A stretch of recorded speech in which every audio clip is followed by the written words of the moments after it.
दरबारपुर एक ऐसा शहर जो अपनी गहरी तारीख, शानदार हवेलियों और तंग और पेचीदा गलियों के लिए मशहूर था।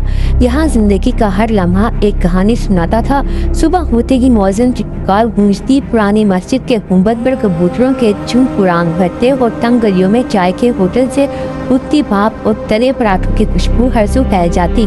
बाजार खातम में जिंदगी अपने अरूज पर थी। रंग बिरंगे कपड़ों के थान, मिसालों की खुशबू, मिठाई की दुकानों पर लगे लंबे कितारे और पथरीली सड़क पर गुजरती बैलगाड़ियों के पहिए। शाम को कूचे चरागा में मशरूम की रोशनी में महफिल मौसीकी होती, कबाल की आवाज़ फिजा में गूंजती और लोग घंटों बैठकर सुनने में मशहूर रहते। लेकिन इस हसीन मंजिल के पीछे एक और दुनिया थी, एक अंधेरा जहाँ धोखेबाज जेबकुची और निकाबपोश घूमते थे और उन्हीं में एक नाम और खौफ और ससराहट के साथ कानों में सरगोशी की तरह फैल रहा था। ये नाम था साया। रात के वक्त ऊंचे अंबर वाली की गलियों में हल्की सी टून थी। एक लंबा दुबला शख्स, चेहरे पर सियाह निकाब, जिस्म पर धारीदार शॉल और हाथ में लकड़ी का छोटा संदूक लिए आहिस्ता आहिस्ता चल रहा था।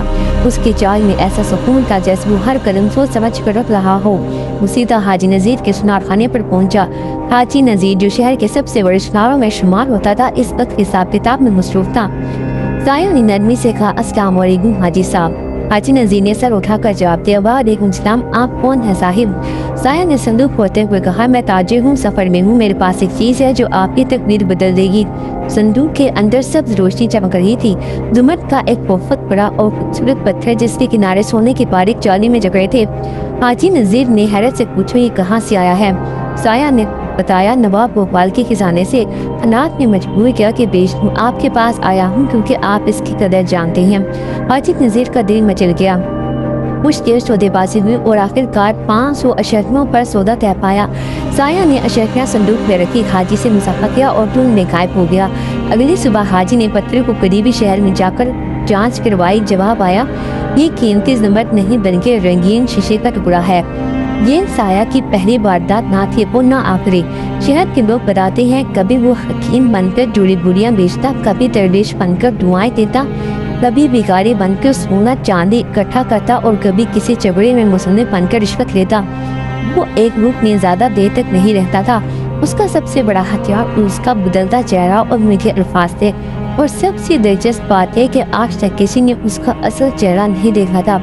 आखिरकार 4 नौजवानों ने फैसला किया कि वो इस निकाबपोश को बेनकाब करेंगे।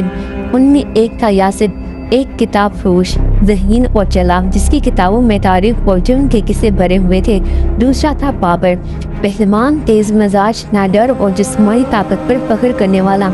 तीसरा सनाउल्लाह, शायर, नरम मुख्तार मगर मौका पर कारोबार करने वाला, लोगों की नफ्सियात समझने में माहिर। सफिया, एक नजर सहाफ़ी, हकीकत की खोज में माहिर और धोखेबाजों से नफरत करने वाली। ये चारों इस बात पर मुत्तफिक थे कि अगर साया को ना रोका गया तो वो शहर के हर ईमानदार शख्स को लूटेगा। यासिर ने एक मंसूबा बनाया। उसने खबर फैलाई कि बाजार में एक नायाब ज़मरद की नुमाइश होने वाली है, जो असल में उसके पास मौजूद ही नहीं था। नीलामी के दिन हजूम था। इस दौरान एक रेशमी लिबास पहने खुशबू से महकता ताजिर नमदार हुआ। ये साया था, मगर बगैर निकाब के, ताकि कोई पहचान न सके। यासिर ने आयशा से कहा, ये वही है, मेरी आंखों से पहचान लिया है। बाबर ने कहा, आओ हम इसको पकड़ लेते हैं। जब साया ज़मरद जेब में गाने लगा तो बाहर लपका, लेकिन साया बिजली की रफ्तार से मुड़ा, हजूम को चीरता हुआ तंगड़ी में घुस गया और धुंध में गायब हो गया। पीछे सिर्फ उसकी हंसी रह गई, एक गहरी तंजिया हंसी जो बाहर के कानों में देर तक पहुंचती रही। दरबारपुर से कई कोस दूर एक गांव मुश्ता नगर के करीब एक पुरानी वीरान हवेली थी। यही साया का असल मस्कन था। इस हवेली की टूटी खिड़कियां और अधूरे दौर एक पुराने दास्तान सुनाते थे, गुर्बत, धोखा और इंतकाम की दास्तान। साया का असनाक फिरोजुद्दीन था। वो एक गरीब कारीगर का बेटा था। उसका बाप अनवर अली शहर के एक ताजिर के हाथों कर्ज में डूबकर अपनी जान गंवा बैठा। माँ बीमार होकर दुनिया से चल बसी। रोज यतीम हो गया और मुआशरे की तल्ख रवैये ने उसे अंदर से पत्थर का कर दिया। पहला धोखा उसे सिर्फ 12 साल की उम्र में खाया। बाजार में एक औरत से कहा कि वो उसका बेटा है जो बचपन में खो गया था, और वो औरत आंसुओं के साथ उसे खाने पीने का सामान और पैसे दे गई। इस दिन उसे एहसास हुआ कि झूठ एक हथियार है और वो हथियार उसे जिंदगी भर के लिए अपना गया। उसकी जब यासिर, बाबर, उस्माउल्लाह और सफिया ने साया की आत्मा का गहराई से मुताला शुरू किया। सफिया ने पुराने रिकॉर्ड खंगाले और एक अजीब बात पाई। हर वारदात के बाद साया हमेशा एक ही सिंक में जाता, दरबारपुर के शुमार मस्जिद की तरफ, जहाँ मुंशगा नगर का रास्ता पड़ता था। सफिया ने कहा, ये इत्तेफाक नहीं हो सकता, कुछ है वहाँ। यासिर ने कहा, अगर हम उसका ठिकाना ढूंढ लें तो खेल खत्म हो सकता है। बाबर ने बताया कि या फिर वो खुद खत्म हो जाएंगे। यासिर ने एक और जाल बिछाने की तजवीज़ दी। उन्होंने खबर पिलाई कि शहर में एक गैर मुल्की सौदागर आया है जो जादुई ताबीज़ फरोख्त करता है, जो पहनने वाले को दौलतमंद बना देता है। ये खबर साया के कान तक पहुँच गई। चंद दिनों बाद शहर के सबसे बड़े कहवा खाने में एक दरवेश तमाशा स्थापित हुआ। लंबा चुग्गा, गर्द आलूद पगड़ी, हाथ में तस्बीह और कांधे पर पुराना कपड़े का थैला। ये साया था, मगर अब एक सूफी के रूप में। वो आहिस्ता आहिस्ता कहवा खाने में बैठ गया और लोगों को ख्वाबों के ताबीर बताने लगा। कुछ देर में हजूम लग गया। साया ने कहा, मैं तुम्हारे दिल का हाल जानता हूँ। तुमने एक चीज छुपाई है जो तुम्हारे लिए बर्बादी लाएगी। कहा घबरा कर कहा, आपको कैसे पता?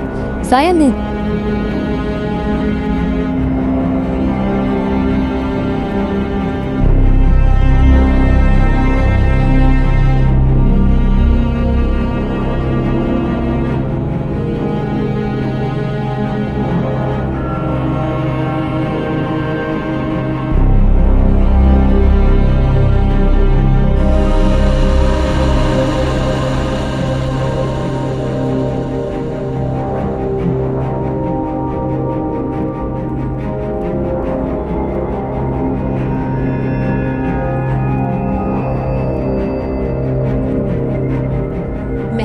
आग लगने के बाद दरबारपुर में दिनों तक धुआं और राख की बू फैले रही।